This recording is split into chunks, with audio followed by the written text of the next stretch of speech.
Friends, welcome back to my channel. कैसे हैं आप सब? आई होप सब भी बहुत अच्छे होंगे। तो फ्रेंड्स, आज होने वाली है आरती के ऊपर वीडियो। आपको पता है मैंने आरती के ऊपर कोई भी वीडियो नहीं बनाया और बट मैं सोच रही थी, बट मैं सोचती हूँ जब तक हमें बहुत सारी चीज़ों के बारे में पता ना चल जाए तब तक मैं वीडियो ना बनाऊँ। और हाँ, यहाँ साथ में बात करने वाली हूँ अलका दीदी के बारे में।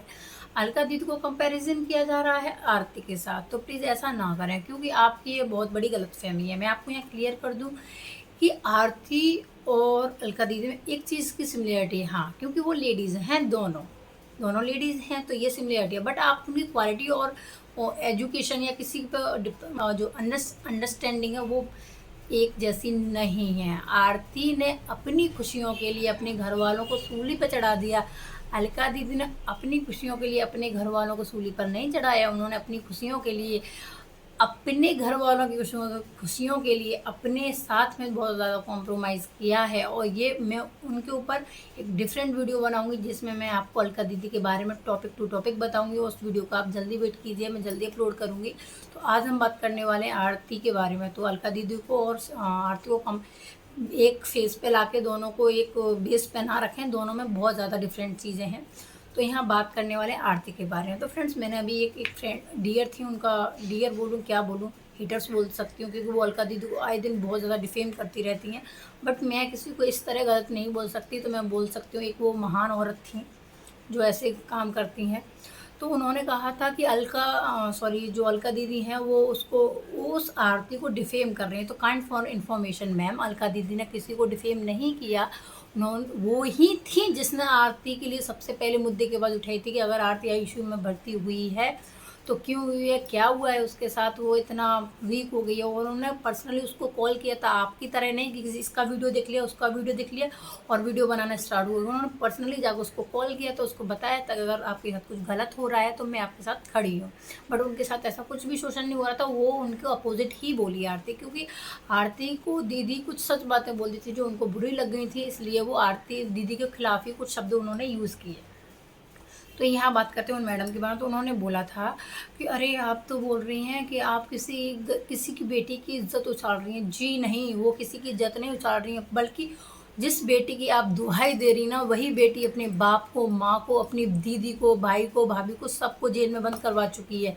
आप बोल रही थी कि जो पेरेंट्स हैं वो अपने कर्मों की सज़ा भुगत रहे हैं। नहीं डियर, आप बहुत ज़्यादा गलत हो। वो अपने कर्मों की सज़ा नहीं भुगत रहे, वो आरती के कर्मों की सज़ा भुगत रहे हैं। क्यों भुगत रहे हैं, कैसे भुगत रहे हैं, मैं आपको बताती हूँ। अगर आरती ये सब ना करती तो शायद ऐसा ना होता। मैं ये नहीं कहती कि प्यार करना गुनाह है, प्यार करना गुनाह नहीं है। प्यार से ही हमारे जो दुनिया में, संसार में रिश्ते हैं वो प्यार पे ही बेस्ड होते हैं। ज़रूरी नहीं हमारे खून के रिश्ते हमारे क्लोज हों, हमारे रिश्ते दूर से भी लोगों को, जो हमारा एक प्यार होता है वही हम लोगों को बांधे रखता है। हम किसी अपने हस्बैंड को ऐसे ही, जब हमारी शादी होती है, एक होता है हम प्यार करके शादी करते हैं, एक होता है हमारे जब लोग हमारे घर में हमारी अरेंज मैरिज कर दी जाती है तो हम उस हस्बैंड के साथ भी उस प्यार के रिश्ते से बंधे रहते हैं। ठीक है, तो ये प्यार करना गुनाह नहीं है, प्यार करना बहुत अच्छी बात है। बट प्यार की बात वहाँ आ जाती है, वो प्यार कैसा प्यार है जो अपने प्यार को रात के 2 बजे बुलाए। इस प्यार को आप क्या नाम देंगे?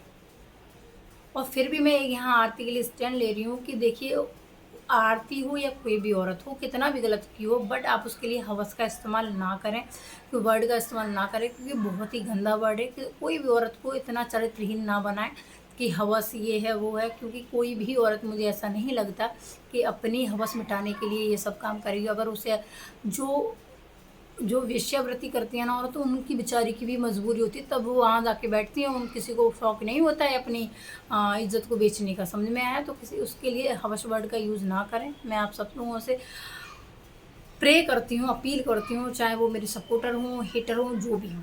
पहली बात। अब आते हैं आरती के बाद ऊपर। अगर आरती ये काम ना की होती तो मे बी उनका फैमिली आज इस दौर से ना गुजर रहा होता है। मैं एक चीज़ बोलती हूँ, ना आपके पास ये सॉलिड प्रूफ है, ना ही मेरे पास ये सॉलिड प्रूफ है कि आरती के जो छोटू था उसको किसने मारा। हो सकता है कि जब, देखिए पहले मैं एक बता दूँ, पेरेंट्स होते हैं, चाहे हमारे हों या आपके हों, वो कभी किसी के बच्चों को इस तरह हार्म नहीं करेंगे। मार सकते हैं, पीट सकते हैं, बट वो किसी को इतना हार्म नहीं करेंगे बच्चे की जान चली जाए। ठीक है, ये हो सकता है कि हाँ, जिस अवस्था में आरती को पकड़ा गया था तो उससे उन दोनों पेरेंट्स को गुस्सा आने के बाद उन्होंने उसके साथ मारा पीटी करी हो, उसमें बाई इंसिडेंट छोटू के साथ कुछ ऐसा हो गया हो, मे बी। क्योंकि अगर उसको अगर पर्सनली ऐसा मारा जाता तो शायद बहुत बुरा लगता। और यहाँ मुझे एक चीज़ समझ में नहीं आती, जब उनके पिताजी ने, छोटू के पिताजी ने बोला था कि मेरे बेटे को मेरे सामने मारा गया था, तो मैं उनसे ये पूछना चाहती हूँ, जब आपके बेटे को आपके साथ सामने मारा गया था, क्या आप में इतना भी हिम्मत नहीं था कि आप अपने बेटों को बचा सकते थे? मैं आपकी उनके फादर की ममता पे कोई सवाल नहीं उठा रही हूँ, क्योंकि हम फादर और मदर की जगह किसी को भी नहीं दे सकते, क्योंकि जो उनका दर्द होगा वही फील कर सकते हैं। चाहे उनका बेटा गलत था या अच्छा था, कैसा भी था, पर उनका बेटा गया था, इस दुनिया में नहीं है। और अगर इन इन दोनों की लाइफ से, अगर इनकी पर्सनल लाइफ पे अगर किसी पे इफेक्ट नहीं है, तो वो आरती और मन्नू की लाइफ पे कोई इफेक्ट नहीं है। हाँ, दुख हुआ होगा थोड़ा बहुत, बट अब इनकी लाइफ में इस चीज़ का कोई भी इफेक्ट नहीं है कि छोटू इनकी लाइफ में नहीं है। अगर किसी को दुख है तो वो उनके पेरेंट्स को होगा। तो हम ये, तो आपकी बात आते हैं, आपने बोला कि जो आरती है वो किसी के घर की बेटी है, तो घर की बेटियां ऐसा नहीं करती हैं। मान लीजिए जो लोग बोल रहे थे कि अरे वैलेंटाइन डे पर लड़कियां हम इधर हम गार्डन में बैठे हुए देखते हैं, ठीक है, वो घर से बाहर हैं, घर में रात को 2 बजे नहीं बुलाती हैं। क्या आप इस चीज़ को सपोर्ट करती हैं कि आपकी बेटी या किसी की भी बेटी हो, या मेरी बेटी हो, इवन मैं तो बोलती हूँ, मैं अपनी बच्ची के लिए बोलती हूँ, अगर मेरी बेटी होती, मैं कभी बेटी या बेटी की बात नहीं, अगर मेरा बेटा भी अगर किसी की रात के घर 2 बजे जाता, मैं इस चीज़ को भी परमिशन नहीं दूंगी कि आप रात में उसके घर क्यों जा रहे हो। ठीक है, अब एक ये मुद्दा हो गया। दूसरा मुद्दा हो गया कि ये लोग बोल रहे थे कि आरती को अपनी लाइफ में खुश रहने की इजाज़त नहीं है। बिल्कुल है जी, क्यों नहीं रहेगी भाई, आरती को खुश रहने की पूरी इजाज़त है, बट हम अपनी खुशियों की नींव उस गम पे नहीं रख सकते जो गम हमने दिए हैं। पता नहीं मेरे से तो कोई, मैं किसी इंसान को कुछ गलत बोल दूँ बाय चांस, जिसके बारे में मुझे इन्फॉर्मेशन नहीं हो, तो मुझे बहुत दुख होता है। तो मैं सोचती हूँ आरती कैसे जी लेती है इस चीज़ को रखे कि मेरे द्वारा मेरे पेरेंट्स अभी जेल में है, एक छोटा सा बच्चा घूम रहा है या कुछ भी हो रहा है, तो मैं खुश कैसे रख सकती हूँ। वो उसकी सारी वीडियोज़ है, हाँ मैं मानती हूँ घर में लाइव टाइम टेबल होता है वो तो बदल जाता है, बट हमें उन चीज़ों को भी थोड़ा हाइड करके रखना होता है, क्योंकि ये सोसाइटी है। आप पॉजिटिव करो या नेगेटिव, आपको वो अपने नज़रिए से देखेगी, आपके नज़रिए से नहीं देखेगी। ठीक है, तो यहाँ बोला गया कि आरती को खुश रहने की इजाज़त में बिल्कुल है, बट उतना तो सब्र कर लेते शादी का कि अभी मेरे पेरेंट्स जेल में है, चाहे उन्होंने अच्छा किया हो या बुरा किया हो या जैसा भी किया हो, जब तक उनका कुछ हो नहीं जाता। या मैं ये बोलती हूँ, आपने जो कुछ भी किया, ठीक है, आपने छोटू के लिए स्टैंड लिया, ये आपको छोटू के लिए स्टैंड लिया, तो आप जब तक स्टैंड लेती, आपको अपने माँ बाप नहीं दिखे थे? हाँ, आपको अपना घर ही नहीं दिखता? मैं कहती हूँ मैं बोलती हूँ, ऐसी बच्ची भगवान किसी को ना दे जो अपने माँ बाप को वो बोलते होंगे हमने कितने बुरे कर्म किए होंगे जो हमें ऐसी औलाद मिली जिसके पीछे हम सलाखों पे झिल रहे हैं, सलाखों के पीछे डले हैं। उस भाई को पूछिए वो कैसे रो रहा था उस दिन उस वीडियो में कि ये हमारे सारे घर वालों को बंद कर दी। मैं बोलती हूँ वो आरती लड़की होने के नाम पर कलंक है यार। वो अकेली लड़की पूरे घर को बर्बाद कर दी वो अकेली लड़की। हाँ, क्यों नहीं बोलें? आप इस चीज़ को वाईटी पे बैठ के इसलिए डिस्कस कर सकते हैं, इसलिए जस्टिफाई कर सकते हैं क्योंकि ये चीज़ें आपके घर में नहीं हुई हैं। आपके घर में हुई होती, आपकी देवरानी हो, जेठानी हो या कोई भाभी हो, इवन आप उसको भी बुरा बोलने से नहीं चूकेंगे और यहाँ पर आकर बहुत बड़ी महान आत्मा बन रही हैं। थोड़ा सा तो आरती को सब्र करना चाहिए था, या घर वालों को सब्र करना चाहिए, उसके ससुराल वालों को सब्र करना चाहिए था कि हम आरती की शादी मनु के साथ ही करेंगे, बट हम अभी नहीं करेंगे। इसको थोड़ा ठंडा हो जाने दीजिए, क्योंकि लोग पता नहीं क्या क्या बातें करेंगे। आप हर चीज़ सेलिब्रेट कर रहे हो, ठीक है, आपको दुख है तो कम से कम आरती को, छोटू को मरने का दुख है, पर आरती को ये दुख नहीं है कि जिस माँ बाप ने उसको अपने घर पे रखा है, इतना बड़ा पाल पोस के इतना बड़ा किया, उनके लिए कुछ भी फेवर नहीं था आरती का। कैसे आप आरती को इतना जस्टिफाई कर लेते हैं बैठ के वाईटी पे और खुद को इतना महान बना देते हैं कि हम बहुत महान हैं, हम आरती का सपोर्ट कर रहे हैं, खुले आम कहते हैं। मैं ये नहीं कह रही कि आरती को मर जाना चाहिए, नहीं भाई, वो भी अपनी लाइफ स्पेंड कर सकती है, बट कुछ चीज़ों को टाइम लगता है, सफ़र करती हैं चीज़ें, फिर उसके बाद नॉर्मल होते हैं। अगर हम किसी दूध को बहुत ज़्यादा उबाल देते हैं, या किसी सब नॉर्मल सी कोई भी चीज़ लीजिए, उसको ज़्यादा उबाल देते हैं, तो वो झट से ठंडा नहीं हो जाता, उसको भी ठंडा होने में टाइम लगता है। ऐसी नहीं होती है कि चीज़ें एकदम इतना हीट हुई और एकदम सडनली ठंडी होगी, नहीं यार, हर एक चीज़ का प्रोसेसिंग होता है, धीमे धीमे धीमे चीज़ें गिरती हैं, लोग भी उन चीज़ों को समझते हैं।